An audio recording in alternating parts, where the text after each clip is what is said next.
Hello friends, मेरा नाम है डॉक्टर विकास बघेल और आज मैं आपको बताऊंगा ऑफ्लॉक्स ओजेड टैबलेट के बारे में, जो कि एक एंटीबायोटिक होती है।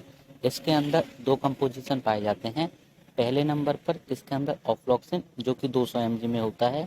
दूसरे नंबर पर ऑर्निडेजोल, जो कि 500 mg में होता है। इन दो कॉम्बिनेशन से बनकर इस टैबलेट को बनाया जाता है, जो कि सिप्ला कंपनी के द्वारा बनाया गया है। यह एक प्रिस्क्राइब्ड ड्रग होता है, यानी कि जिसे डॉक्टर के द्वारा लिखा जाता है और खुद के द्वारा स्वयं से इस्तेमाल नहीं किया जाता है। उस ड्रग को प्रिस्क्राइब्ड ड्रग मेडिकेशन कहा जाता है।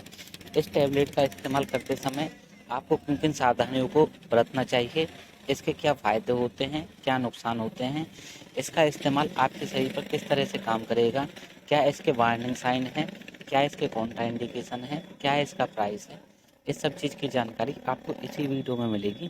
तो दोस्तों, आप इस वीडियो के अंदर बने रहें।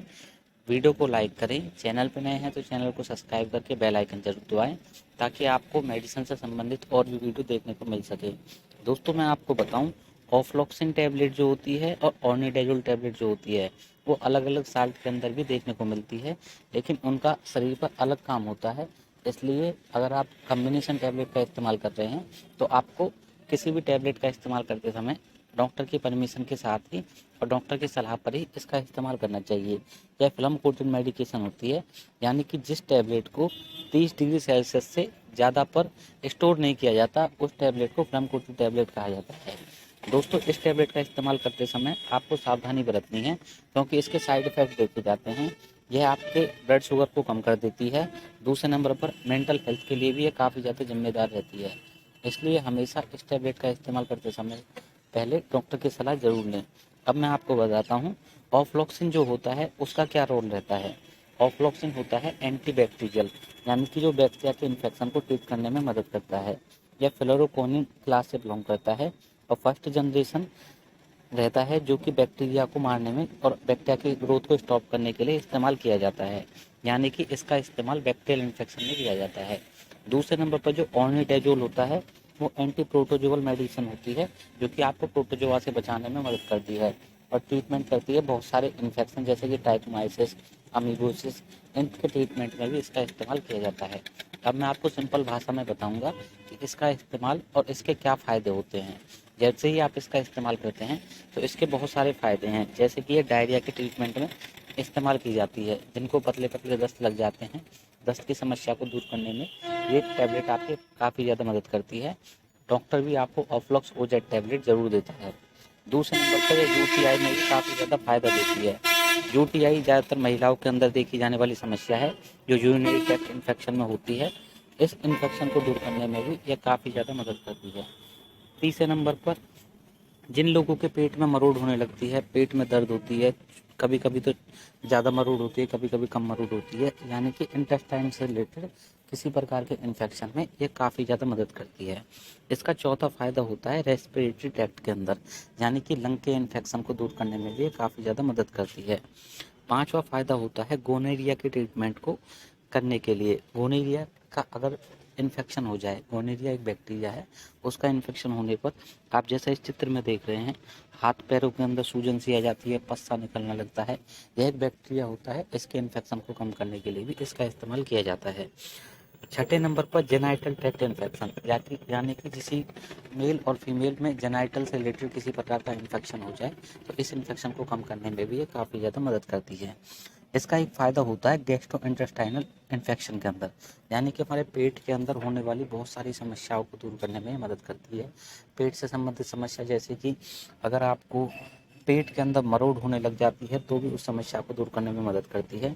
अमोबेसिस हुआ, टाइकोमाइसिस बैक्टीरिया हुआ और प्रोटोजोआ हुआ, इनके इन्फेक्शन को कम करने में भी मदद करता है। इसका एक फ़ायदा होता है इन्फेक्टेड गम्स के अंदर, जो हमारे दांतों के अंदर जो मसूड़े होते हैं, उन मसूड़ों के अंदर कोई दिक्कत आने लग जाए, डेंटल एब्सेस की दिक्कत होने लग जाए, दांत के पास में कोई एब्सेस सा बनने लग जाए, पस बनने लग जाए, दांतों से संबंधित समस्याओं को दूर करने में भी इस टैबलेट का इस्तेमाल किया जाता है। अब मैं आपको बताता हूँ इस टैबलेट का इस्तेमाल करते समय आपको कितनी मात्रा में इसका इस्तेमाल करना है। दोस्तों, यह आपके डॉक्टर पर डिपेंड करता है, वो आपकी सीवियरिटी के आधार पर ही इस टैबलेट को देता है। फिर भी एक आम भाषा के तौर पर जो अडल्ट हैं उनके लिए एक टैबलेट सुबह, एक टैबलेट शाम को खाना खाने के बाद इस्तेमाल करनी है। वहीं बच्चों के अंदर जिनकी उम्र 8 साल से ऊपर है उनके लिए आधी टैबलेट सुबह और आधी टैबलेट शाम को खाने के लिए इस्तेमाल करनी चाहिए।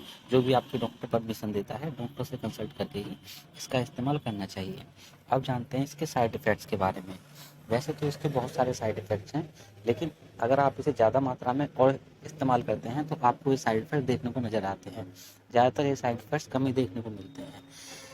इसमें दोस्तों मुख्य रूप से डिजीनेस हुआ, हेडेक हुआ, stomach upset, nausea, vomiting, loss of appetite, diarrhoea, blood sugar का कम हो जाना और मेंटल हेल्थ प्रॉब्लम, ऐसी बहुत सारी दिक्कतें इसके अंदर देखी जाती है। अब इसका इस्तेमाल करते समय आपको कौन कौन सी सावधानी बरतनी चाहिए? तो सबसे पहले दोस्तों जो प्रेग्नेंट वुमेन है उनके लिए ये मना कर रखा है कि प्रेग्नेंट वुमेन को इस टैबलेट को इस्तेमाल बिल्कुल नहीं करना चाहिए, क्योंकि यह फीटस को दिक्कत दे सकती है। एक एनिमल स्टडी की गई थी। एनिमल स्टडी के दौरान पाया गया था कि एनिमल के ऊपर इस टैबलेट का जब इस्तेमाल किया गया तो उनके फीटस को काफ़ी ज़्यादा दिक्कत हुई थी। तो इसलिए इसे ह्यूमन के ऊपर नहीं किया जाता ट्राई, इसलिए इसे हमेशा प्रेगनेंसी के तौर पर अवॉइड करना चाहिए। अब बात करते हैं इसकी वार्निंग के बारे में कि इसका इस्तेमाल करते समय आपको कौन कौन से वार्निंग्स दी जाती हैं कि आपको कब ये मेडिसिन रोक देनी चाहिए। अगर आपको कभी भी इस टैबलेट का इस्तेमाल करते समय लॉस ऑफ कॉन्शियसनेस, यानी कि अगर आपको चक्कर आने लग जाएँ, शुगर लेवल आपका बहुत ज़्यादा कम हो जाए, सांस लेने में दिक्कत हो, हाथ पैरों के अंदर, चेहरे के ऊपर, लिप्स के ऊपर सूजन आने लग जाए, एक साथ ही छाती के अंदर दर्द होना शुरू हो जाए, पेट के अंदर दर्द होना शुरू हो जाए और बैक के अंदर दर्द होना शुरू हो जाए, तो आपको इस टैबलेट को लेना तभी के तभी बंद कर देना चाहिए और अपने डॉक्टर को बताना चाहिए। अब मैं आपको बताता हूँ इसके कॉन्ट्राइंडिकेशन के बारे में। दोस्तों एक सिंपल तरीके का डायरिया होता है जो जिसे हम आम भाषा में दस्त बोलते हैं। अगर ये दस्त किसी प्रकार के इन्फेक्शन की वजह से हुआ है तो इसका एक कॉन्ट्राइंडिकेशन माना जाता है। जैसे कि किसी को डायबिटीज़ है, डायबिटीज़ के साथ ब्लड आ रहा है, शुगर है किसी को और उसे इन्फेक्शन के साथ साथ दस्त हो रहे हैं, दस्त के अंदर अगर ब्लड आ रहा है तो उसे इस टैबलेट का इस्तेमाल नहीं करना चाहिए। किसी को बार बार मिर्गी के दौरे आते हैं तो भी इसे इस टैबलेट का इस्तेमाल नहीं करना चाहिए। मल्टीपल स्क्लेरोसिस की दिक्कत है तो भी इस टैबलेट का इस्तेमाल ना करें। जिनकी शरीर के अंदर हाइपोकैलेमिया यानी कि लो अमाउंट में पोटाशियम प्रेजेंट है तो भी इस टैबलेट का इस्तेमाल बिल्कुल ना करें। जिसको लिवर या किडनी की दिक्कत है, जिसने अभी लिवर ट्रांसप्लांट करवाया है, किडनी ट्रांसप्लांट करवाई है या फिर हार्ट से रिलेटेड कोई भी प्रॉब्लम है तो इस टैबलेट का इस्तेमाल बिल्कुल ना करें। किसी को न्यूरोपैथी की दिक्कत है, डायबिटिक न्यूरोपैथी की दिक्कत है, किसी के नर्व्स के अंदर डैमेज है या फिर नर्व के अंदर बहुत ज़्यादा पेन होता है, न्यूरल पेन की दिक्कत है, तो भी इस टैबलेट का इस्तेमाल बिल्कुल ना करें। इसलिए दोस्तों हमेशा डॉक्टर से सलाह करके ही इस टैबलेट का इस्तेमाल करना चाहिए। उम्मीद करता हूँ दोस्तों आपको हमारे द्वारा दी गई जानकारी पसंद आई होगी। इसलिए दोस्तों आप हमारी इस वीडियो को लाइक करें, चैनल पर नए हैं तो चैनल को सब्सक्राइब करके बेल आइकन जरूर दबाएं ताकि न्यू वीडियो की नोटिफिकेशन आपके सामने आ सके।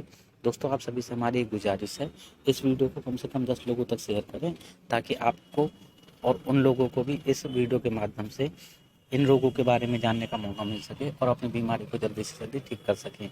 मिलते हैं दोस्तों अगली वीडियो में, तब तक के लिए आप सभी को मेरा नमस्कार। यहाँ तक वीडियो को देखने के लिए आप सभी का बहुत बहुत धन्यवाद।